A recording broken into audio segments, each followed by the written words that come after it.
기도하는 가운데 집사님께서 다 말씀해 주셨어요. 그래서 그 내용이 다 함축되어 있는데, 여러분, 그 개혁을 우리가 외치지만 우리가 생활의 개혁도 중요합니다. 그래서 생활의 개혁 중에 우리가 자족하는 것, 또 우리가 오늘 본문의 제목처럼 일체의 비결을 배우는 그 역사가 오늘 있기를 원합니다. 그래서 오늘 제목은 일체의 비결을 배웠노라. 서양에 있는 어느 마을에 아주 돈이 많은 독신으로 산 사람이 있었습니다. 장사를 하는데 하는 것마다 너무 잘 되는 거예요. 그래서 돈을 얼마나 많이 벌었는지 어마어마하게 벌었어요. 그래서 이 돈을 가지고 어떻게 더 불리고 더 많은 부를 소유할까 하는 가운데 주식을 투자합니다. 그 주식을 투자하는데 그 주식이 잘 되면 좋은데 안 될 때도 있잖아요. 근데 엄청난 그 손해를 봤어요. 그래서 통장의 잔고를 보니까 작은 돈은 아니지만 한 10만 불 정도가 이렇게 남아 있었습니다. 그래서 이 부자인 이 독신자가 이 10만 불이 남아있는 것을 보면서 너무 놀라는 거예요. 내가 지금까지 살면서 이렇게 조금 갖고 있는 건 처음이었다. 그러면서 이것을 보면서 너무 떨리다가 그만 심장마비에 걸려서 죽었다고 합니다. 근데 죽으면은 이 10만 불이 어디로 가겠어요? 유산으로 남죠. 그래서 이거 누굴 돌려줘야 되는데 가족을 찾다 보니까 가족이 없는 거예요.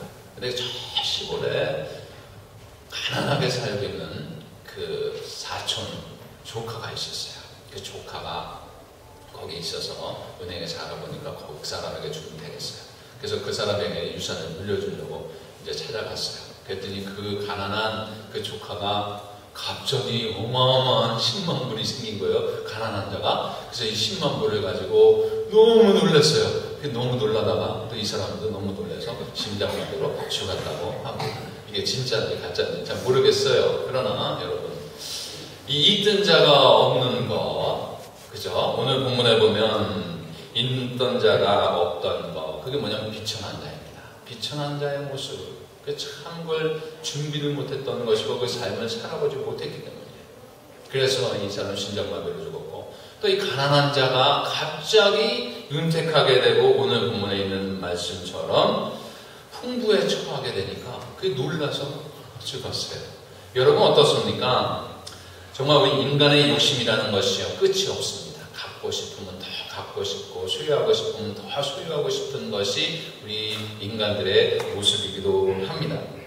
공부하거나 일을 할 때도 마찬가지예요. 내 능력이 한계가 있고 내 능력을 내가 자신이 잘 알고 있습니다. 그런데 내 능력보다 내 한계보다 더 많은 것을 바랄 때가 많이 있지요. 그걸 욕심이라고 하지만 어쩌면 사람들에 있는 다 본능이기도 합니다. 또 우리 사역자들 가운데도 그런 분들도 있어요. 찬양을 하거나 기도를 하거나 또한 설교를 할 때 정말 그것을 자신의 실력보다 더 많이, 더 열심히, 더 뜨겁게 하려는 그런 마음들이 그 속에 있습니다. 참 좋은 겁니다. 근데 그것이 우리 인간들에게 다 가지고 있는 그런 본능이라는 것이. 근데 그 본능이 좋은 본능이면 좋은데 우리가 살다 보면 이런 기준의 본능이 있어요. 그게 뭐냐면 환경이나 여건이 좋으면 성공할 것이다 라고 하면서 삽니다. 그래서 환경이나 여건을 좋은 쪽으로 찾아가고 만들려고 노력을 해요. 그러다 보니까 사람들이 환경이나 여건을 좋게 하려면 뭐가 필요해요? 뭐니 해도 돈이 필요하잖아요. 그래서 그 돈을 벌기 위해서 얼마나 애를 씁니까? 그 애를 쓰면서 그 돈을 벌면은 윤택하게 되고 여건이 좋고 환경이 좋아져서 내가 더 많은 일을 할 거다라고 생각을 하지만 실은 그 돈을 벌고 나서 하다 보니까 그 속에 더 많은 일을 할 것 같은데 예전보다 더 못할 때가 많이 있다는 것이에요. 그 속에서요, 우리의 본능들이 잘못된 길로 그런 기준이 되어서 가는 모든 부분들 우리가 많은 것을 보지 않습니까? 자살하는 사람들 보면요, 감옥에 있는 사람들, 거기서 자살하는 사람도 있지만 비율로 따지면 그렇게 많이 자살하지 않습니다. 그런데 별장에 있는 사람들이 많이 자살하더라고요. 그렇게 풍족한데, 그렇게 여유가 있는데 왜 그럴까요? 그 욕심이 한계가 없어서 그렇습니다.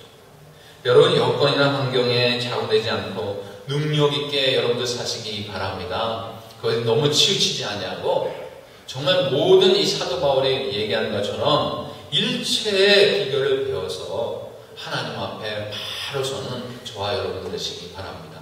그러려면 그 비밀이 오늘 본문에 나옵니다. 바울은요, 복음을 전하다가 감옥에 지금 있는 상황입니다.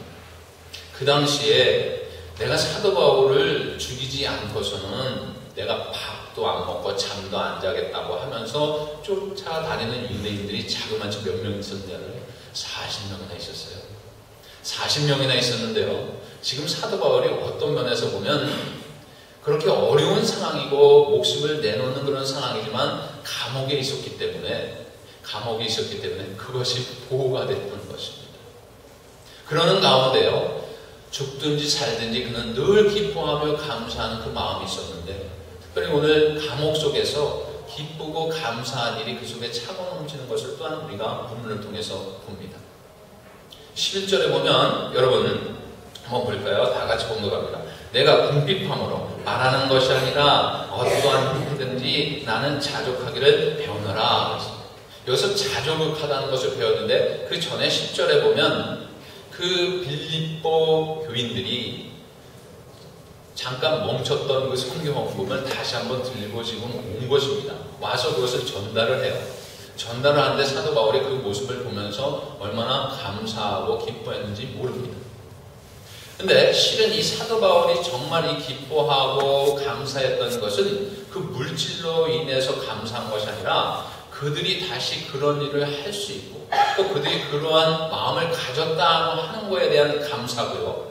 또한 더 깊이 들어가면 이 사도 바울이 그 기뻐한 이유는 정확한 것은 오늘 11절, 12절에 분명하게 나옵니다. 바로 그겁니다. 11절에 읽었는데 12절을 한번 볼까요? 시작이요. 나는 비천에 처할 줄도 알고 풍부에 처할 줄도 알아. 모든 일 곧 배부름과 배고픔과 풍부와 궁핍에도 처할 줄 아는 일체의 비결을 배우노라.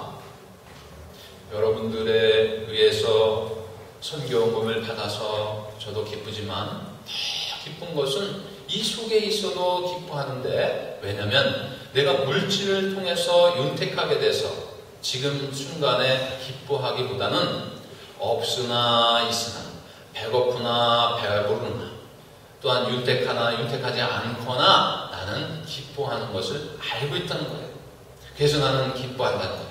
근데 중요한 것이 누구를 통해서 그 기쁨이 왔냐, 그것이 중요한데요. 10절 전반에 보면 뭐라고 했습니까? 주 안에서라고 했어요. 주 안에서. 주 안에서 내가 기뻐한다고 그랬어요. 주 안에서. 여러분들을 통해서도 기뻐하지만 나는 주님 안에 있기 때문에 지금 감옥에 있지만 내가 언제 죽을지 모르지만 주 안에 있기 때문에 감사하다는 거예요. 그러면서 그 자신이 뭘 깨달았냐면 자족하는 것을 깨달았다는 거예요. 그러면서 오늘 본문 11절에 보면 내가 궁핍함으로 말하는 것이 아니라 분명하게 얘기를 하죠. 그러면서 어떠한 형편에든지 나는 자족하기를 배웠다 그랬어요. 아노라 그랬어요. 그 자족하기를 배웠다, 그것을 안다, 그 뜻인데요. 이 자족이라는 것이 무엇입니까?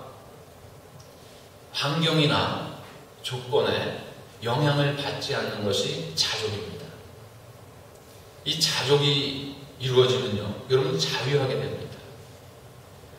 바울의 고백은요, 보통 사람들과 다른데 바울은 여건이 더 좋아져서 자족하는 것이 아니라 어떠한 환경이든지 내가 무엇을 하든지 그 속에서 자족함을 배웠다는 것이에요. 그것은 주님 안에서 그것을 배웠다는 것인데요. 성도가 세상을 능력 있게 살아가는 비결은요, 자족하는 것입니다. 여러분, 이 사도 바울처럼 자족하는 여러분들 되시기 바랍니다. 어떤 사람들은 이 자족이라는 말을 표현할 때 뭐라고 하냐면 어려움을 겪어봤으니까, 굶어봤으니까 자족할 줄 안다라고 생각할 수 있어요. 근데 사도 바울이 실은 그렇게 어려움 중에 있었던 사람입니까? 아니에요. 학식으로도 문화로도 가정으로도 대대로 물려오는 그러한 어쩌면 1% 안에 드는 그런 자였어요. 물질이 없어요. 학식이 없어요. 명예가 없어요. 다 있어요. 다 누려봤던 자예요. 그런데 그 자신이 그 속에서 지금 처해 있는 이 상황 속에서 자족한다. 이건 정말 아무나 할 수 없는 것 같다고 생각하지만 우리 사도 바울도 했기 때문에 우리들도 얼마든지 자족을 배워서 우리가 실천하고 나타나고 고백할 수 있게 될 줄로 믿습니다. 자족은요, 자신이 가지고 있는 지위나 위치에 아무런 상관이 없습니다. 설령 없다고 해도, 또 설령 있다고 해도, 많이 갖고 있어도, 많이 부족해도 영향을 받지 않는 것이에요. 바로 바울이 지금 이것을 말하고 있는 것입니다. 어떤 사람들은 교회 다니면서 하나님께 모든 일을 잘되게 하셔서 풍족하게 하실 줄 믿습니다. 이렇게 기도합니다. 맞습니다. 그러면서 그 속에 뭐라고 하냐면 자족하게 될 줄로 믿습니다. 이렇게 한 번 더 얘기를 합니다. 자족은요, 그런 의미가 아닙니다. 예수님을 믿고 교회에 다닌다고 해서 모든 일이 자신이 생각하는 것처럼 잘 되면 얼마나 좋아요. 근데 안 될 때도 있어요. 여러분, 제가 질문을 합니다. 예수 믿는 사람하고 예수 믿지 않는 사람이 똑같이 사업을 하는데 누가 더 잘 되겠어요? 1번 예수 믿는 사람. 한번 손 들어보세요. 2번 예수 믿지 않는 사람이 더 잘 되겠어요. 손 안 드신 분 누구예요? 답을 벌써 알고 계십니다. 답은 뭐냐면 사람마다 틀리다. 그때 달라요. 예수 믿는 사람이라고 해서 반드시 사업이 되면 여러분 다 부자 되실 거예요. 근데 예수 믿지 않는 사람도 부자 된 사람 많이 있어요. 그죠? 예수 믿어도 여러분 정신 차리지 않냐면요, 가난하게 삽니다. 예수 믿어도요, 똑바로 살지 않냐고 딴 생각하고 살다 보면 부족하게 살 때가 있어요. 그것은요, 개인 차이입니다. 예수 믿는 것하고는 어쩌면 절대적이다라고 하는 말이 그것은 좀 모순이 있는 것 같습니다. 평생을 살면서요, 우리가 웃기만 하면 좋은데, 웃을 일만 있으면 좋은데 슬픈 일도 있잖아요. 우리가 평생을 살면서 춤추면서 살면 좋은데 눈물 흘릴 때도 있어요. 우리가 평생을 살면서 정말 성공하면 좋은데 실패할 때도 있고, 우리가 평생을 살면서 서서 뛸 때도 있지만 넘어질 때도 있다는 것이에요. 그게 인생이지 않습니까? 목회하는 저의 바람은 뭐냐면 여러분들이 모두가 정말 성공하기를 원합니다. 아멘이 없으세요? 할렐루야. 돈도 많이 벌기를 원합니다. 교회 자녀들이, 또 성도님들의 자녀들이 다 잘 되기를 원해요. 아멘을 크게 하세요. 좀 마음이 없으신가? 잘 될 줄로 믿습니다. 출세도 하고요, 권세도 누리고요, 그렇게 했으면 저는 참 좋겠어요. 그러나 성공하고 돈 많이 벌고 좋은 대학 들어간다고 해서 예수 믿지 않는 사람들도 얼마든지 성공할 수 있고 잘 될 수 있다는 것을 우리가 알아야 됩니다. 예수를 믿느냐 믿지 않느냐 가지고 능력이 있다 안 있다 그렇게 얘기한다는 것은 좀 모순이 있어요. 그런데 우리가요, 중요한 것은 그럼 하나님의 도우심 속에 그런 능력이 없냐? 그건 또 아니에요. 예수를 제대로 믿으면요, 예수님을 제대로 섬기면요, 주 안에서 살게끔 되어 있으면요, 그 삶은 하나님께서 보호하시고 인도하여 주시고요, 통계적으로 봐도요, 그 모든 일들이 잘 되게끔 된다는 것을 제가 발표할 수도 있습니다. 그렇기 때문에 그 능력 가운데 주님 안에서 사는 그러한 일들이 우리 가운데 풍성하게 있어서 하나님의 역사가 여러분들 삶 속에 있기를 원합니다. 여러분, 기독교에서 말하는 자족이라는 것이요, 다른 종교에서 말하는 이 자족하고 완전히 틀리고요, 비교가 안 됩니다. 기독교에서 말하는 자족은요, 외부의 것에 영향을 받지 않는 거예요. 어떤 영향, 어떠한 조건, 어떠한 여건도 그것을 힘들게 하지 못합니다. 사람은요, 대체적으로 외적인 것에 영향을 받아요. 삶이 정말 나아지고 편안해지면 즐거워집니다. 근데 한순간만 잘못되면 어떻게 돼요? 이 얼굴에 내천자가 그려져요. 그래가지고 얼굴 보면 알아요. 사람들은요, 되게 영향을 받고 삽니다. 근데 중요한 건 우리 그리스도인들이 삶의 영향을 받지 말아야 되는데 받을 때가 많이 있죠. 예를 들면 자라나는 그런 환경도 마찬가지의 그 영향들이 있어요. 죄송합니다만 가난하게 힘들게 어렵게 사는 분들을 보면 왠지 모르게 자신감이 없어요. 왠지 모르게 그 속에 어둠이 있습니다. 다 그런 건 아니에요. 또 부유하게 살고 어려움 중에 살지 않았던 사람들을 보면 그 속에 자신감이 있어요. 또 어떤 사람들이 세상 말로 이런 얘기를 해요. 기가 세다 이런 얘기를 해요. 또 어떤 면에서는 그 속에 기고만장합니다. 계속 교만할 수 있어요. 근데 중요한 것은요, 제가요, 있거나 없거나 가난하거나 부하거나 제가 얘기하고자 싶은 것은 뭐냐면 여기서 자족을 찾아야 되는데 삶이 힘들고 어렵고 또 부유하고 가난하고 그것이 아니라 그 환경을 뛰어넘어서 여러분들 얼굴에 나타나지 않냐고 생활 속에 나타나지 않냐고 한결같은 그런 모습으로 가는 것, 그것이 바로 자족인 줄 믿습니다. 우리 그리스도인들에게 그것이 필요해요. 그것이 중요합니다. 내가 외부의 것에 영향받지 않고 반드시 살아가는 것, 그것이 바로 자족입니다. 우리가 어떻게 하면 이런 놀라운 삶을 살 수 있을까요? 사도 바울은요, 그것을 오늘 비밀로 가르쳐주고 있습니다. 그 말씀이 뭐냐면 10절에 있는 거예요. 바로 주 안에 있을 때 그 자족을 배울 수 있고요, 자족할 수 있고요, 자족의 삶을 나타낼 수 있다는 것입니다. 주 안에 있을 때. 사도 바울의 그런 서신들을 보면 공통점들이 많이 있습니다. 그 가운데 아주 많이 쓰는 단어가 있어요. 특별히 빌립보는 뭘 많이 썼어요? 기쁨이라는 단어를 많이 썼잖아요. 근데 이 바울 서신 전체를 보면 주 안에라는 말을 많이 씁니다. 그리스도 예수 안에, 그리스도 안에, 주님 안에, in Christ, 그것을 많이 썼어요. 많이 그 내용을 썼어요. 그러면서 주 안에 그러면서 하는데 오늘 10절에도 보면 나는 주 안에서 크게 기뻐하였다라고 하는 말이 있잖아요. 바울이 나중에는 어떻게 고백을 하냐면 13절에 그런 고백을 합니다. 여러분 이 말씀 아마 거의 다 외우실 거예요. 다시 한번 13절을 공독하겠습니다. 시작입니다. 내게 능력 주시는 자 안에서 내가 모든 것을 할 수 있느니라.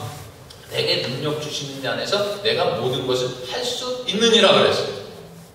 여러분 이 말씀을요 잘 해석을 해야 됩니다. 잘못하면요 오해의 소지가 있어요. 그게 뭐냐면 나에게 불가능이 없다는 말씀입니까? 그건 아니라는 것이에요. 또 한 가지는 뭐냐면 예수님 믿으면 가난한 사람이 다 부자 됩니까? 그것도 아니라는 것이에요. 또 한 가지는 뭐냐면 내게 능력 주시지 않았기 때문에 내가 모든 것을 할 수 없다 입니까? 그것도 아니에요. 또 하나는 하나님이 나에게 능력을 주시지 않아서 내가 지금 가만히 있는 것이다. 맞습니까? 그것도 아니라는 것이에요. 10절 말씀과 연결을 하면요. 내 주 안에 있으면 그 말씀이 내게 능력 주신 자 안에서 내가 모든 것을 할 수 있다. 그러면 뭐냐면 내가 주님 안에 있으면 되는 거야. 내가 잘나서 주신 것이 아니라 내가 똑똑해서 내가 유능해서 주시는 것이 아니라 내가 주 안에 있기 때문에 주시는 거라는 것이. 때문에 여러분 하나님께서 지금 준비하고 계신데 그 받을 수 있는 길이 있는데 그 비밀이 뭐예요? 내가 주 안에 있으면 되는 거예요. 주님과 동행하고 주님의 말씀 순종하고 주님과 함께하고 주님을 찬양하고 주님에서 기도하고 그것이 주님 안에 있는 거예요. 그럴 때요 하나님께서 다 주십니다. 문제는 나 자신. 내가 어느 곳에 있는가. 사람들은요 양쪽을 잘 다닙니다. 뭐냐면 하나님 편에도 서고 또 세상 편에도 서고 그래요. 근데 여러분 주님 안에 서야 될 줄로 믿습니다. 발을요 세상에도 붙여놓고 성전에도 붙여놓고 그러면 안 돼요. 나중에 이게 찢어져요. 주님 안에, 주 안에 발을 닿는 것이고요 그 안에만 살아야 되는 것이에요. 세상을요 우리가 그 속에 묻어져 가는 것이 아니라 세상을 품고 가야 됩니다. 거기서 빠져서 사는 것이 아니라 우리의 전도의 대상이고 우리가 사역할 곳이에요. 바로 우리가 있어야 될 것은 어디냐면 바로 주님 안에인 줄 믿으시기 바랍니다. 근데 주님 안에 있을 때 내게 능력 주시는 자 안에서 모든 것을 할 수 있어요. 바로 주님이 함께 하십니다. 다윗은요 시편 23편에 여호와는 나의 목자시니 내가 부족함이 없다라고 했습니다. 하나님이 나의 목자이기 때문에 내가 부족함이 없는 거예요. 나에게 부족함이 없기 때문에 하나님이 나의 목자가 되는 것이 아니라는 것입니다. 내 형편이 좋기 때문에 주님 안에 있는 것이 아니라 주님 안에 내가 있기 때문에 내 형편이 좋아지는 거예요. 할렐루야. 주님 안에 있기 때문에 내 형편이 좋아지는 거예요. 그걸 바꿔야 돼요. 우리 인생 속에서. 그게 바로 뭐냐면 자족이라는 것이에요. 그 속에 들어가면 그 자족을 들어갈 수 있고요. 자족을 깨달을 수가 있습니다. 미국의 무신론자인 변호사인 클레렌스 데로라는 사람이 있었어요. 아주 유명한 사람입니다. 경기가 좋지 않았는데 그 당시에도 경기가 좋지 않았었나 봐요. 그래서 시카고에 일이 있어서 출장을 갔는데 거기에 보니까 흑인들이 많이 살고 있어요. 정말 나하고 그 사람들하고 비교했을 때 옷도 너무 차이 나고 사는 집도 차이가 나고 먹는 것도 차이가 나고 생활 수준이 너무너무 차이가 나요. 근데 그들을 보니까 늘 즐겁고 기쁜 거예요. 나는 왜 기쁨이 없나 이런 생각을 하다가 그 사람들에게 한 여인에게 물어봤어요. 흑인 여인에게. 아니 당신네들이 이렇게 가난하고 힘든데 어떻게 이렇게 기뻐하며